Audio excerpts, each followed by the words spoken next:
wide river divides us.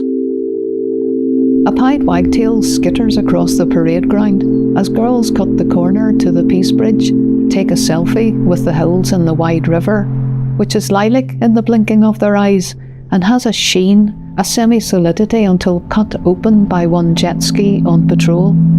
Water arcs left and right, so two wakes signal across the dark water, disturb the unconscious, slap both embankments. People are walking, they're stopping for talking, they're on bicycles, tricycles, scooters, they're on mobiles, hatted, coated and booted. Dogs are pulling on leashes, cars run parallel to the Guildhall, and I'm part of the great curve reaching a new view of the widening bay that narrows at Culmore, opens out, narrows again where pre-Christians worshipped the sun's arrival in the gap between two shores, a world of twins, like those in a stroller in matching fleeces, one calm, the other screeching at all these people walking, all this water running, all this light flooding the river and failing. The KFC car park is packed with seagulls. The Bronze family by Sainsbury's looks forward and back. A train clacks past the safe houses of friends, past the new hillside cemetery where my mother lies. I turn from the quay and sweep through streets of gone grandeur, past former flashpoints, skirt round the walled city, arrive in old haunts, feeling out of place or disguised. In Bishop Street, I cross on a red light, head towards Upper Bennett Street, when a woman appears, asks if she can reach the bridge that way. Local again, I nod. She hurries off.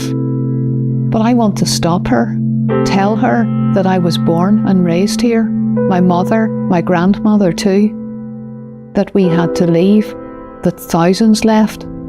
I want to tell her about this corner, what happened over 50 years ago, surprised at the swell of memory, the force of belonging. Suddenly weary, I aim for Bishopsgate and my old school on the walls, now a centre for verbal arts. Rest on the double bastion, our old playground. Look out over the bog side to a green hill far away that's no longer so green, to the old hillside cemetery where my ancestors lie and I rarely go.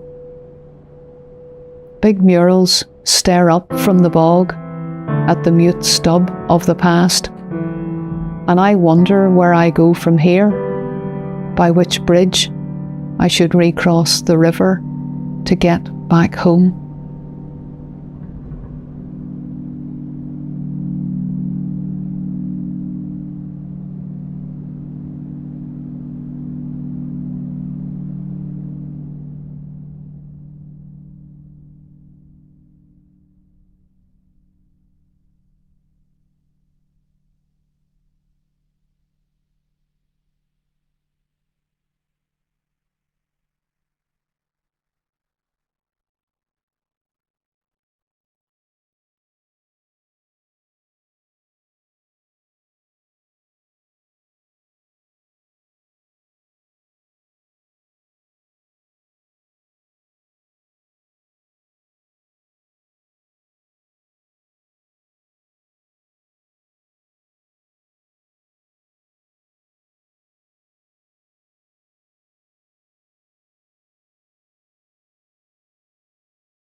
I have collected all of my belongings and stowed them in an old potato sack at the back of a dilapidated warehouse in an industrial estate in Dagenham.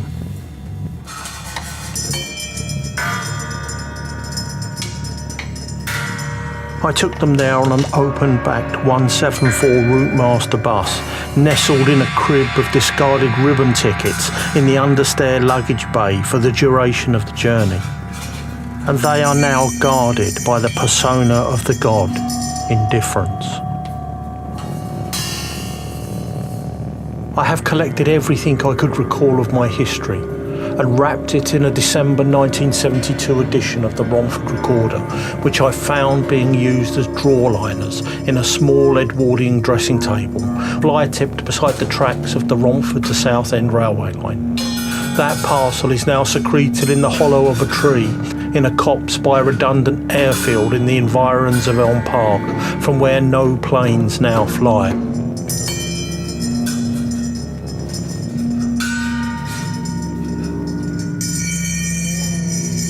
It is guarded by the persona of the god Melancholy.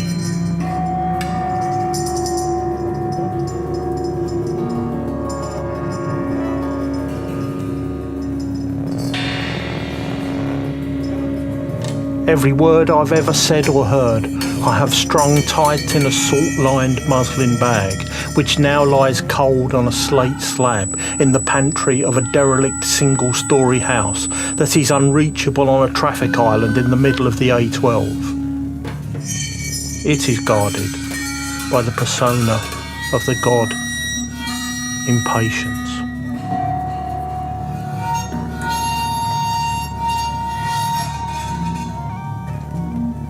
I must tell you that I've recovered all the dreams I ever saw every night I was alive, and every minute of that swing from light to dark, and they are stowed inside my grandmother's snap-jawed glasses case, which still holds her small wire-frame spectacles. Her eyes are there too.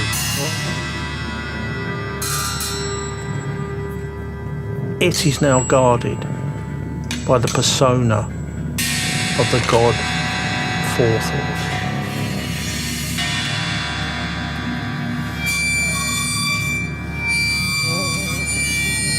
All my other thoughts and feelings, should they be necessary for any purpose, can now be found zipped in a blue-dyed, faux crocodile skin concertina purse that I found in the drawer of a substantial press my aunt had in the lean-to kitchen at the back of her terraced house in Collier Road. And that purse is now pushed up onto the soot on a ledge inside the chimney of a semi-detached pre-war house in the London suburb of Hornchurch.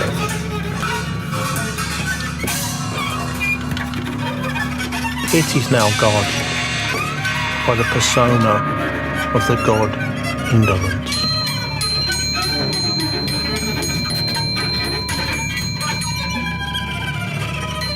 I must tell you that I never now visit these places.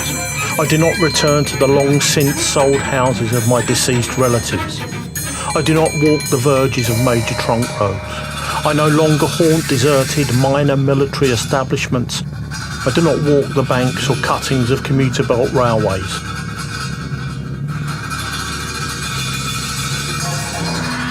I am not now, and never have been, guarded by the persona of any god I can summon in my moments of need.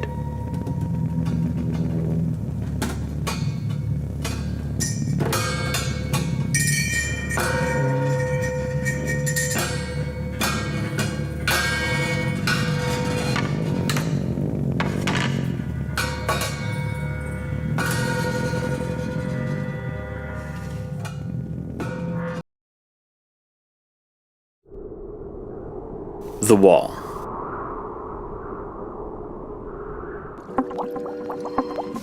Small minds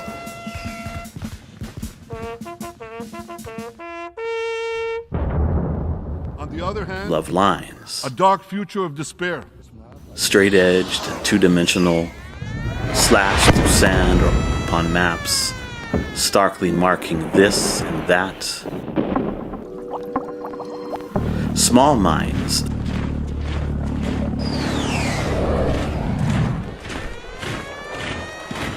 see barriers in nature. Bark of tree, rind of fruit, skin and fur and water's edge. As soon as they can, they lift their own with nimble little monkey hands. But barriers are permeable. Deserts commingle with forests. Flora flourish in our guts. And even minds bleed across the ether. The wall stands, a gash in the porous membrane of millennia, yet birds still wing their journeys above. Water and root curl beneath, and wind rattles its laughing way through the bars. How foolish to expect that such a flimsy thing could ever stop the flow of dreams, ideas, or love.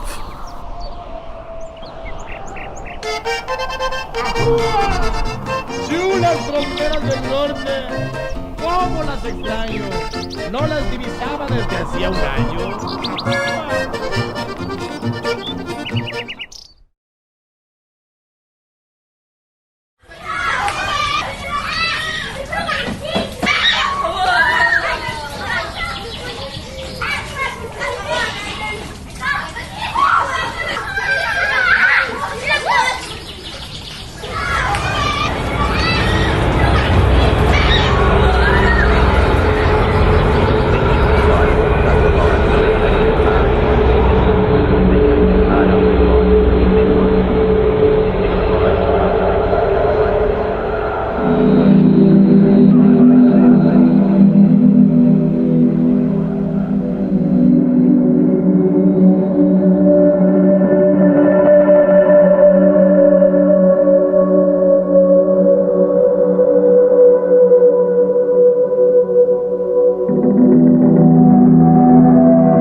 Dzērāja meitiņa. Nepieskaroties ādai, viņa novelk drēbes. Siltais akacis kļuvis no sviedriem balts. Mēs kļūstam sāļāki un drosmīgāki. Kājas zem ūdens krustojas ar citu kājām. Skūpsti nešķirot dzimumu. Liekie un trūkstošie kilogrami ir skaisti. Katrs aizņemts ar sevi.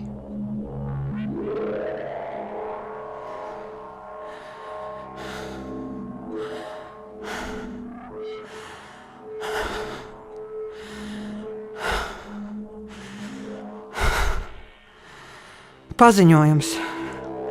Galvenais ir cilvēks. Vīriešu loceklis.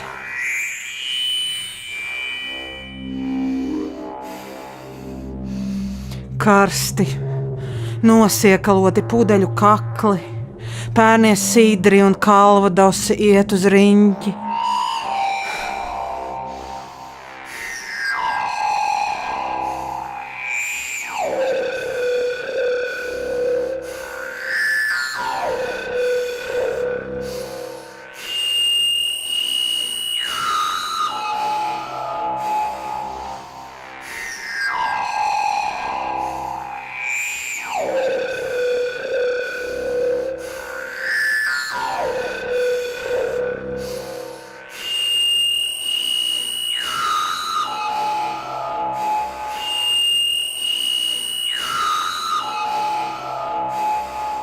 Astoņu gadu vecumā dzērāja meitiņa kapos ar brālēnu trimpelēja alu.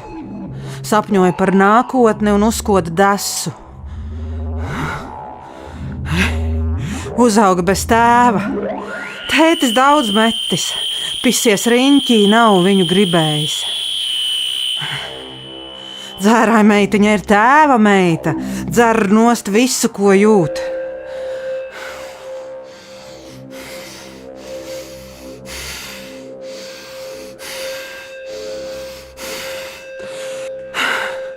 No rīta viņa atceras dzied I will always love you. Triec prom sauli, vakardiena mīļāka, ķermenis pludo, sāntakas mainījušas gultnes, dzērāja meitiņas gurnos.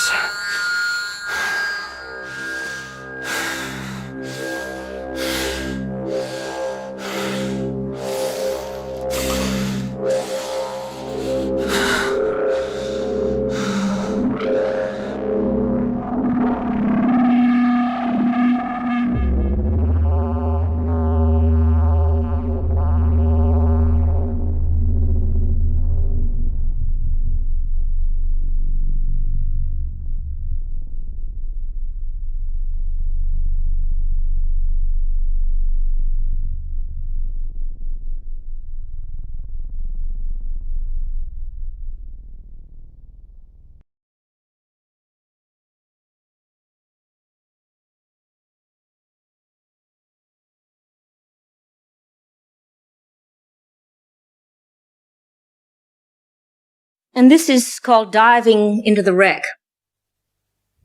First, having read the Book of Myths and loaded the camera and checked the edge of the knife blade, I put on the body armor of black rubber, the absurd flippers, the grave and awkward mask. I'm having to do this not like Cousteau with his assiduous team aboard the sun-flooded schooner, but here alone. There is a ladder. The ladder is always there, hanging innocently close to the side of the schooner. We know what it is for, we who have used it. Otherwise, it is a piece of maritime floss, some sundry equipment. I go down, rung after rung, and still the oxygen immerses me, the blue light, the clear atoms of our human air. I go down. My flippers cripple me. I crawl like an insect down the ladder, and there is no one to tell me where the ocean will begin.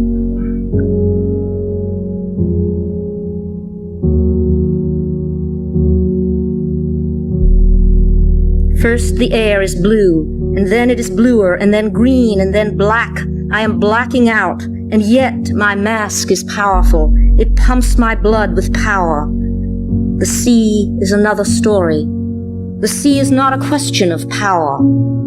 I have to learn alone, to turn my body without force in the deep element.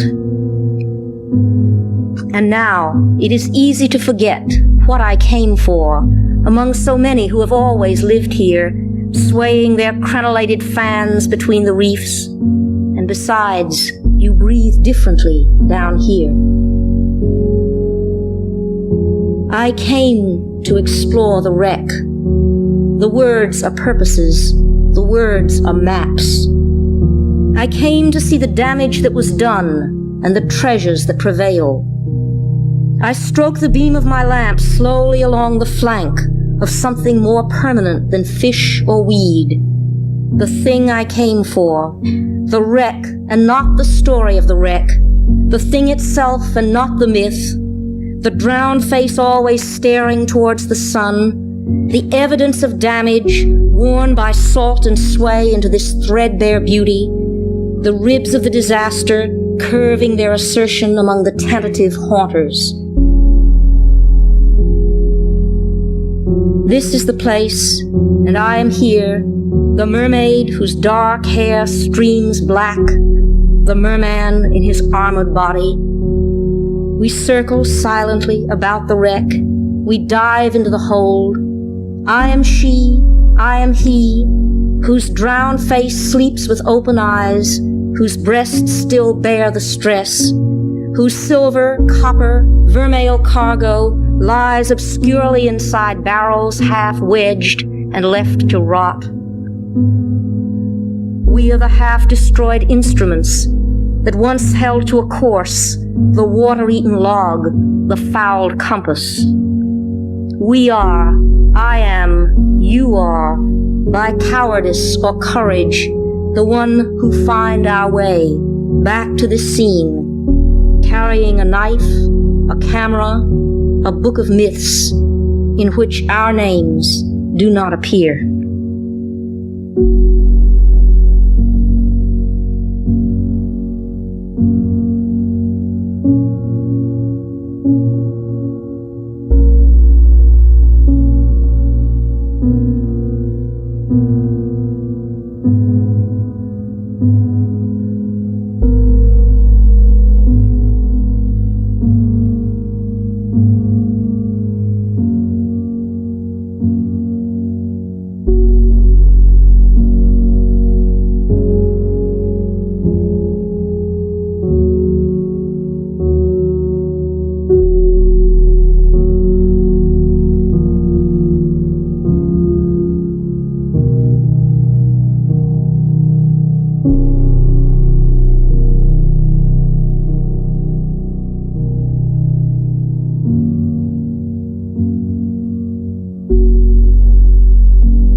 What is home?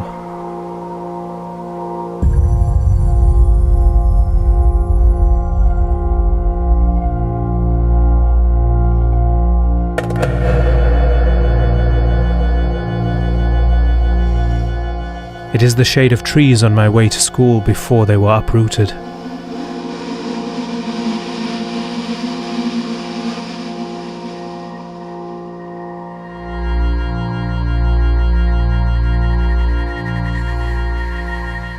It is my grandparents' black and white wedding photo before the walls crumbled.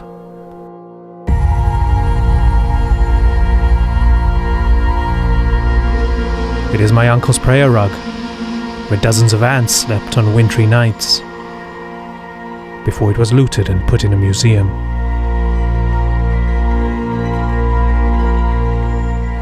It is the oven my mother used to bake bread and roast chicken, before a bomb reduced our house to ashes.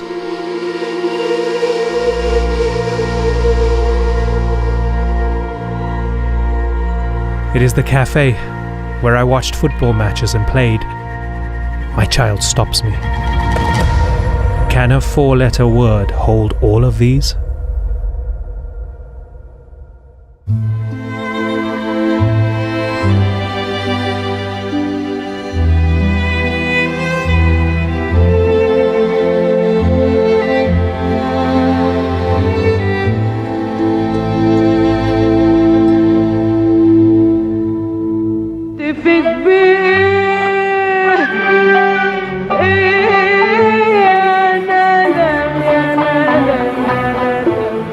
Musab Abu Toha's detention sparked global outcry from the literary community and beyond.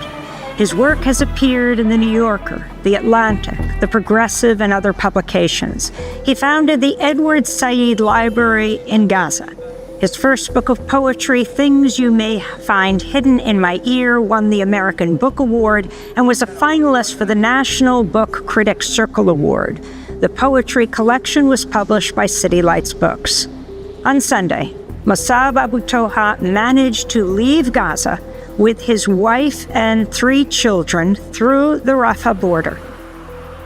Thank you so much for having me. So what is going on right now in Gaza is really unprecedented. I can't think of another case in history where everything is taking place live and the world leaders are supporting Israel with whatever they can. I mean, I don't know what makes this world powerless in front of Israel. My name is Musab Abu Toha. I'm a Palestinian poet from Gaza. I'm also a teacher of English, and I'm also a father of 3 children. I'm a father, a son, and a brother, and a neighbor to many nice people in Gaza.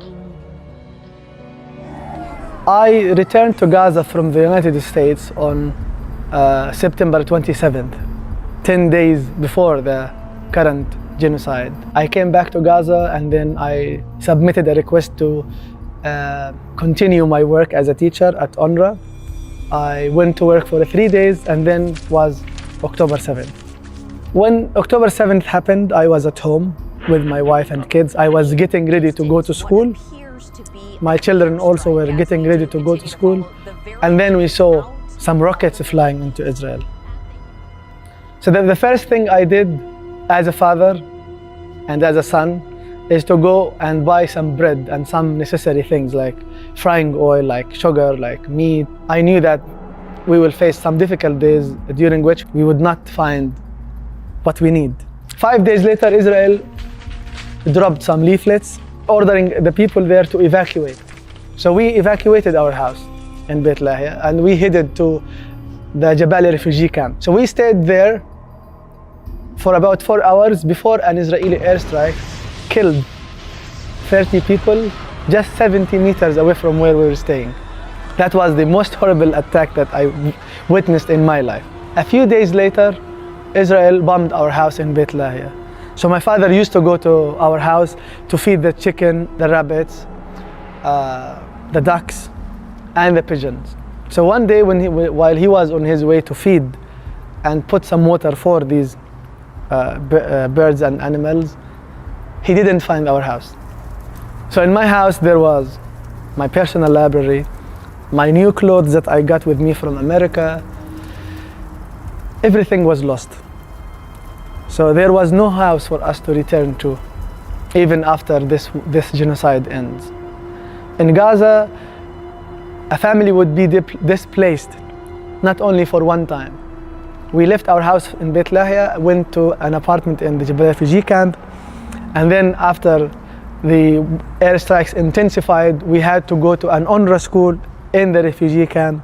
And then when we got our names listed to depart Gaza through the Rafah border crossing, my youngest child is an American citizen, so we got our names on the list.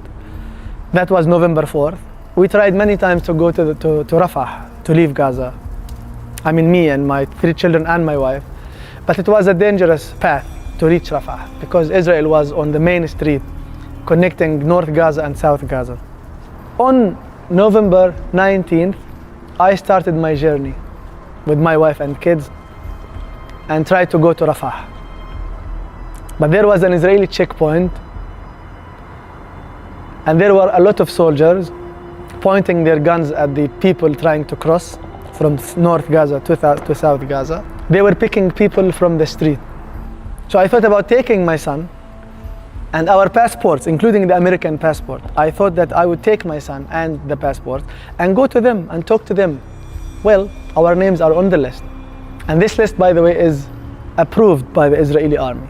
So they know that Mus'ab and his children and wife are going to Rafah and then to America. That was the plan. But then when I approached them, he shouted at me, he said, put the boy down and your bags and don't come to us, just join the other line.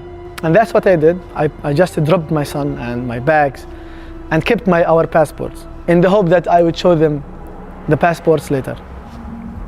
But that was not what happened. They took us 2 by 2. They undressed us, even of our boxer shorts. We were naked in front of 3 Israeli soldiers. I was handcuffed and I was blindfolded. So they put us down on our knees and then they started to kick us in our stomachs and also in our faces. And after about 5 hours, I found myself in a detention camp inside Israel. I didn't know I was inside Israel. So they were taking us around, kicking us and beating us and insulting us without us knowing where we were taken.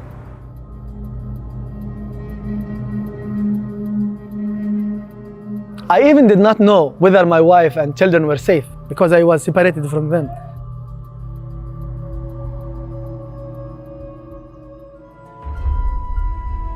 We love what we have, no matter how little. Because if we don't, everything will be gone. If we don't, we will no longer exist, since there will be nothing here for us. What's here is something that we are still building. It's something we cannot yet see, because we are part of it. Someday soon, this building will stand on its own, while we will be the trees that protect it from the fierce wind. The trees that will give shade to children sleeping inside or playing on swings.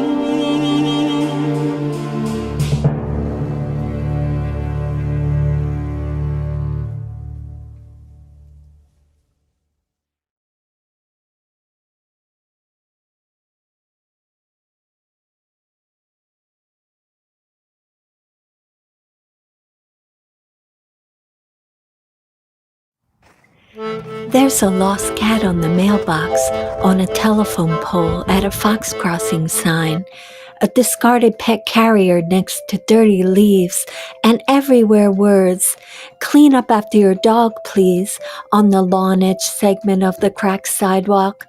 "Clean up after your..." Hand-painted, it spiked in the dirt under snow, dug up, scent-marked, paw scratched. Watch children, but none in sight. Instead, a fire plug holds a rusty metal balloon.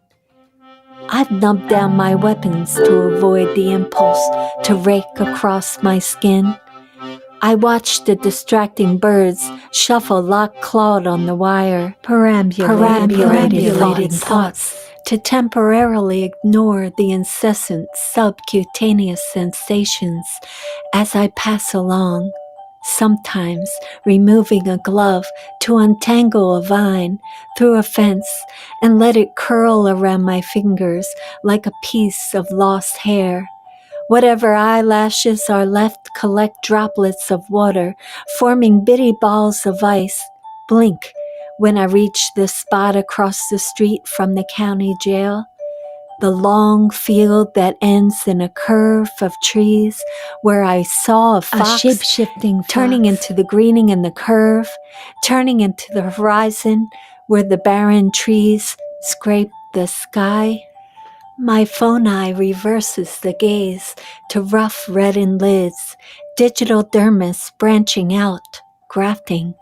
At nearly 60, I sometimes feel spectral, gliding along the road in the tiny mobile bone house I was born into, like a ghost bike rider with winter white rims and dried flower skins on the handlebars. Living in Scar City, a non-playable character on a post-menopausal walkabout. I take the illogically long way to disregard the inflamed screaming patches, the beckoning rays tracks, the salted burn of tears toward the hospital, to the clinic, past the cow pasture, where the masked baldies stare at me and nod. Wandering, I feel something like hope, injected as steroid. The nurse guides my hand to a firm press against the needle's prick spot that keeps bleeding out like so many detours de force while waiting for transformation and short-term release.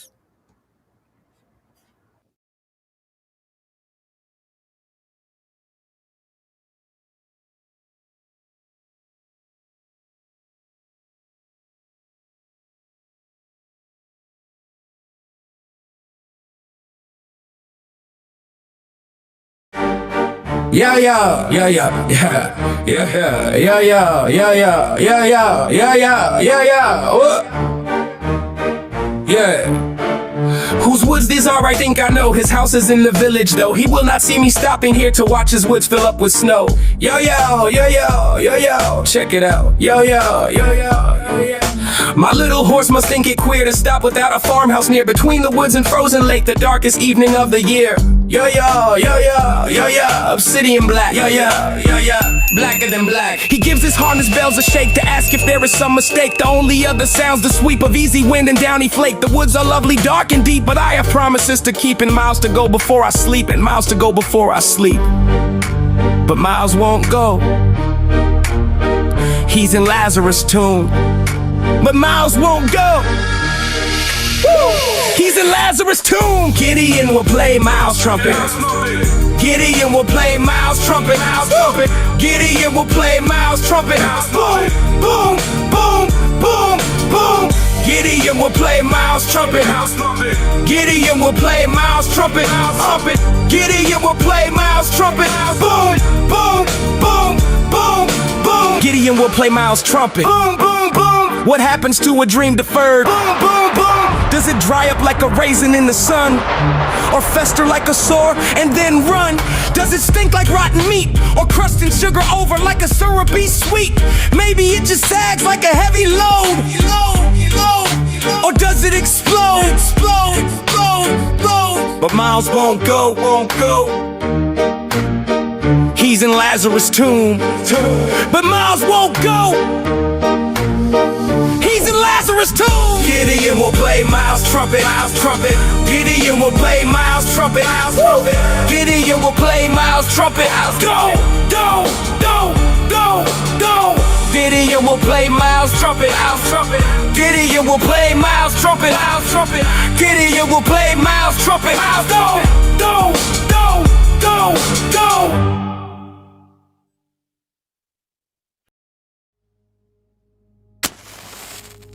At its core, envy is merely a messenger, resembling a shooting star, launched from our subconscious minds to bring awareness to wishes and desires that have been hidden afar.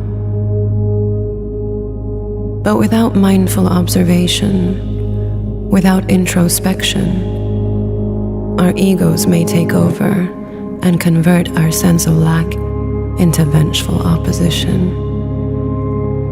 The comparisons we make between ourselves and others, those that summon our inferiorities, needn't be so brutal.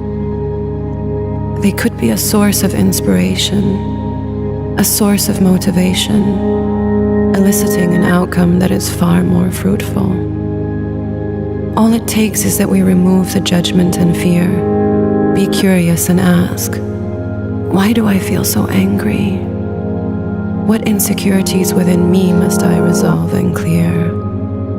What does he or she have that I envy? But instead, the common response amongst many is to reject such an inquiry, to be in denial, and to spew out anger to whomever they envy. They bring others down in order to raise their low morale and to arm themselves with a false sense of superiority. And the only way they can obtain the courage and power to sully and slander the enviable character is by binding to a view that would be agreeable to a few. Something that would rally the ignorant in the majority, irrespective of its validity. Attracting more bigots and trolls, hiding behind calls for social correctness and morality. Which is surprising because they often ignore the bigger crimes of humanity and criticize the trivialities. Anything they can get their hands on, anything to channel their inner misery. Her outfit, her sexuality, his age, his nationality. How petty. What a waste of energy. But what's worse, they make the escape into the comfort of their mediocrity a tempting choice, given the attacks and social rejection one may face in the pursuit of higher goals, of higher intellection. But along this dark cloud shrouding our society is, as always, a silver lining. When these envious crowds huddle together, angrily pointing the finger at you, him, or her, all they're doing, unbeknownst to them, is blending into a gray, enabling the unique and independent thinker to stand out even further, to shine even brighter.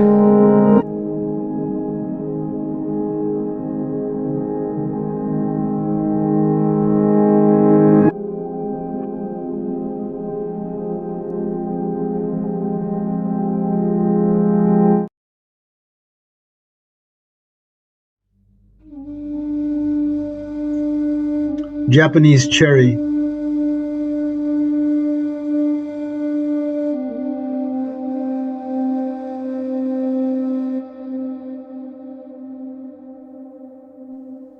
He never wanted, even as a boy, wings to fly like other boys, or like a superhero to punch through walls when he could walk around them. Once, He thought about being a star so he could shine each night, but changed his mind.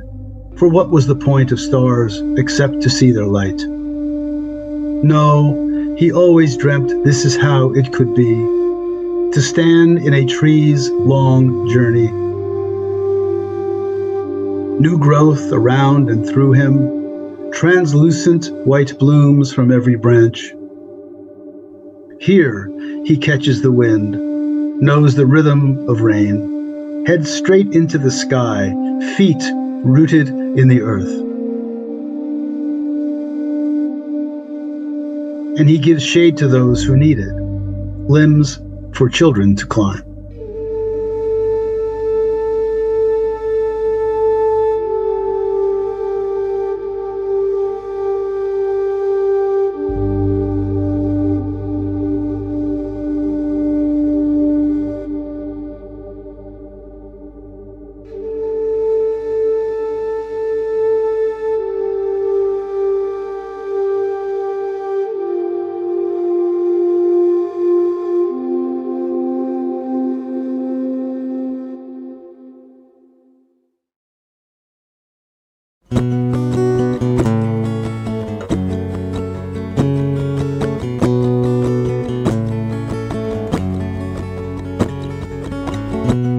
Cuando fui clandestino,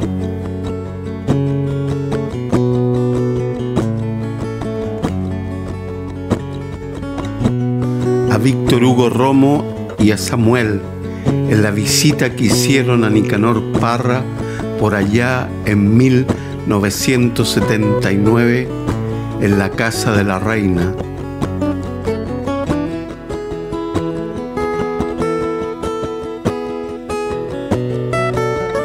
Lo que sí quiero dejar en claro, creo que Nicanor Parra debería haber ganado el Nobel. Es cruel hacerlo esperar tanto tiempo a sus 103 años. Es toda una hazaña antipoética. Nunca fui devoto de su poesía, pero me deleitan sus versos irreverentes. Mi verso lo engendran las noches de toque de queda. Vengo de la población y nunca pasé por la universidad. Sí, fui parte del taller literario Andamio. Cuando fui clandestino, me mandaron a estudiar a la Universidad del Komsomol en Moscú. Caminé por la Plaza Roja con la solemnidad del militante. Saludamos al líder de la revolución bolchevique, como se saluda a un Padre Nuestro. Cuando caí en las manos de la CNI, yo era clandestino hace ratito, pero mi suerte fue que nadie sospechó de mis estudios internacionales, o si no salgo hecho carbón en la parrilla de aquella casa de tortura del cuartel Borgoño. Cuando fui clandestino, leí poemas de Vladimir Mayakovsky, traducidos a la lengua de la Violeta, aunque traté de leer sus poemas a la orilla de su cama en aquella pieza cuando le tiré los corridos a la intérprete de la casa museo de Vladimir para que durmiéramos una siestecita sin que ella supiera que yo también era poeta. Cuando fui clandestino, mi papel en esos días de vuelta a la patria en 1984 fue ser un invisible, o más bien un hombre sencillo, como la oda de Neruda que dramatizamos por allá entre 1978 y 79.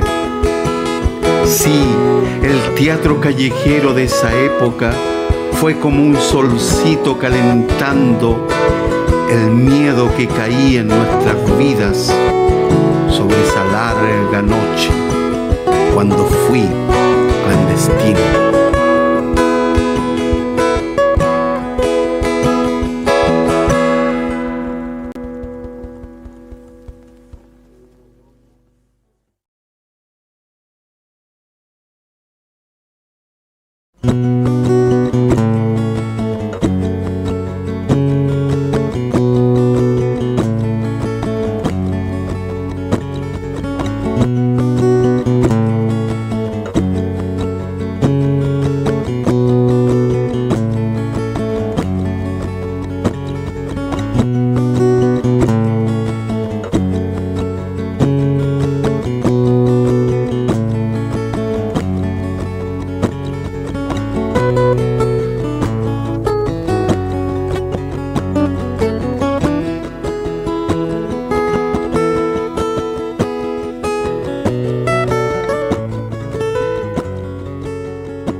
پنجره.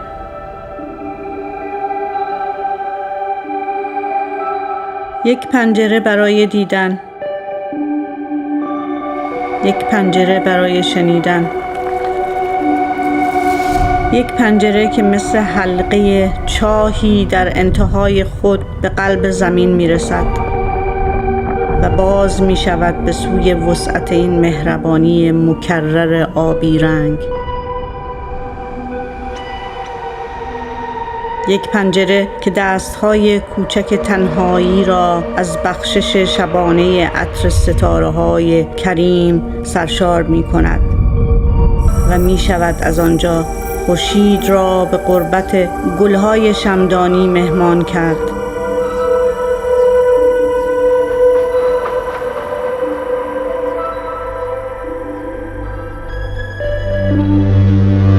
یک پنجره برای من کافی است.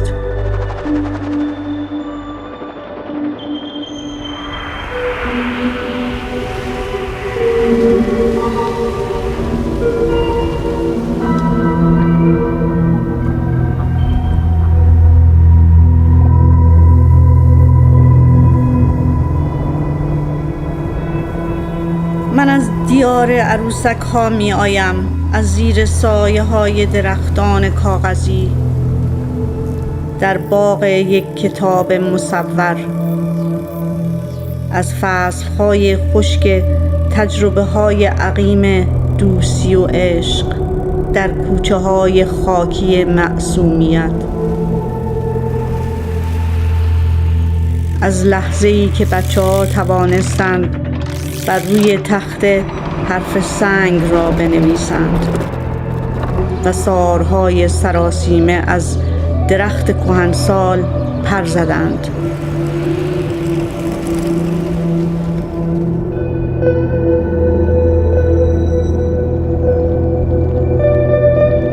من از میان ریشه های گیاهان خشک‌خوار می آیم و مغز من هنوز لبریز از صدای وحشت پروانه‌ای است که او را در دفتری به سنجاقی مصلوب کرده بودند.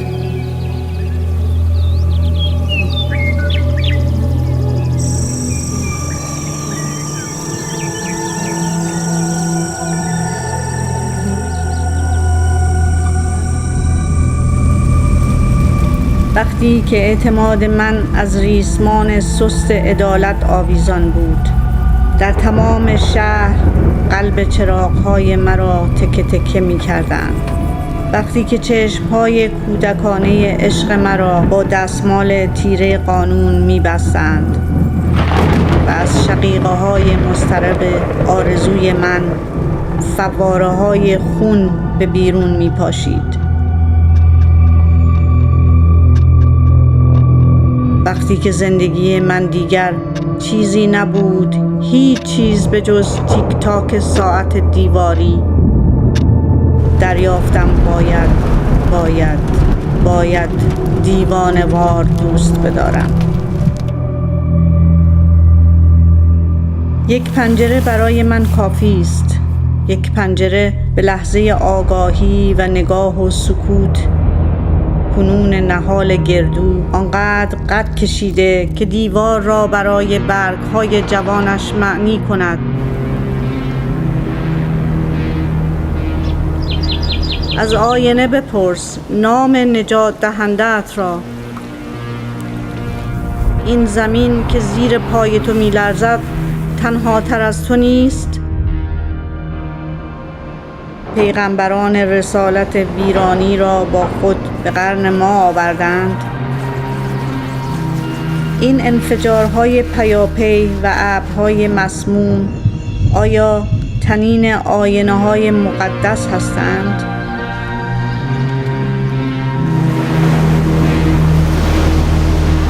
ای دوست، ای برادر، ای همخون، وقتی به ما رسیدی تاریخ قتل عام گلها را بنویس. همیشه خوابها از ارتفاع ساده لوحی خود پرت می شوند و می میرند. آیا زنی که در کفن انتظار و عصمت خود خاک شد جوانی من بود؟ آیا دوباره من از پله‌های کنجکاوی خود بالا خواهم رفت؟ حس می کنم که وقت گذشته است. حس می کنم که لحظه سهم من از برگ‌های تاریخ است. حس می کنم که میز فاصله کاذبی است در میان گیسوان من و دست‌های این غریبه غمگین. حرفی به من بزن. آیا کسی که مهربانی یک جسم زنده را به تو میبخشد جز درک حس زنده بودن از تو چه میخواهد؟ حرفی بزن. من در پناه پنجره‌ام با آفتاب رابطه دارم.